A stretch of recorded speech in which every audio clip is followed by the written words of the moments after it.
Hi நண்பர்களே, அரசு பள்ளி மாணவர்களுக்கு உயர்கல்வி செலவை தமிழ்நாடு அரசே ஏற்கும் அப்படிங்கிற மாதிரி ஒரு அறிவிப்பு தற்போது கொடுத்துருக்காங்க.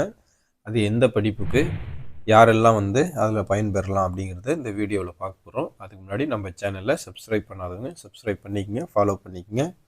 ஐஐடி, என்ஐடி உள்ளிட்ட நாட்டில் இருக்கக்கூடிய தலை சிறந்த உயர்கல்வி நிறுவனங்களில் சேர்ந்துள்ள அரசு மாணவர்களின் உயர்கல்வி செலவினங்களுக்காக 6 கோடி ரூபா ஒதுக்கீடு பள்ளி கல்வித்துறை ஒதுக்கி அரசாணையை வெளியிட்டிருக்காங்க. இது தொடர்பாக பள்ளி கல்வித்துறை செயலாளர் இந்த அரசாணையை வெளியிட்டிருக்காங்க. அதில் என்ன சொல்லியிருக்காங்க அப்படின்னா, அரசு பள்ளிகளில் 6ஆம் வகுப்பு முதல் 12ஆம் வகுப்பு வரை பயின்று நம் நாட்டில் உள்ள தலை சிறந்த நிறுவனங்களில் ஐஐடி, என்ஐடி போன்ற அந்த மத்திய அரசினுடைய அந்த நிறுவனங்களில் சேரும் அனைத்து மாணவர்களின் கல்வி செலவுகளையும் தமிழ்நாடு அரசு ஏற்றுக்கொள்ளும் அப்படின்ட்டு அந்த அறிவிப்பில் சொல்லியிருக்காங்க. அது மட்டும் இல்லாமல் வெளிநாட்டு உயர்கல்வி நிறுவனங்களில் கல்வி உதவித்தொகை பெற்று சேரும் அரசு பள்ளி மாணவர்களுக்கு அக்கல்வி நிறுவனத்தில் சேருவதற்கான செல்லும் முதல் பயணத்தொகை முழுவதையும் அரசே ஏற்றுக்கொள்ளும். இதற்கு ஆண்டுதோறும் 6 கோடி ரூபா ஒதுக்கப்படும் அப்படின்னு சொல்லிட்டு பள்ளி கல்வித்துறை அமைச்சர் சட்டப்பேரவையில் அறிவிச்சிருந்தார்.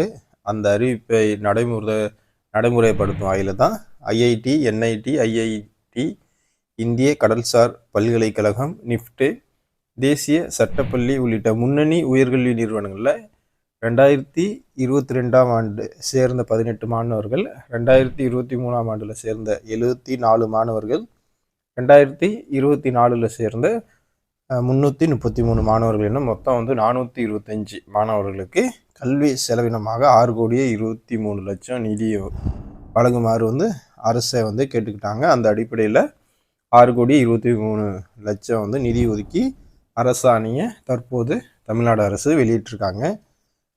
அரசு பள்ளியில் படிக்கக்கூடிய மாணவ மாணவிகளுக்கு இது ஒரு நல்ல பயனுள்ள ஒரு திட்டம், அறிவிப்பு.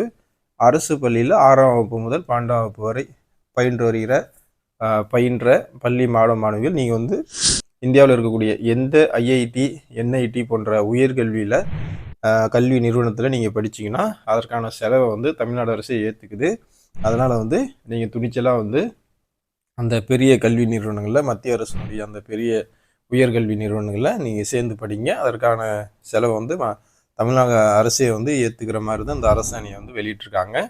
இந்த திட்டத்தில் அரசு பள்ளியில் படிக்கக்கூடிய ஏழை எளிய மாணவ மாணவிகள் சரியான முறையில் பயன்படுத்திக்கங்க.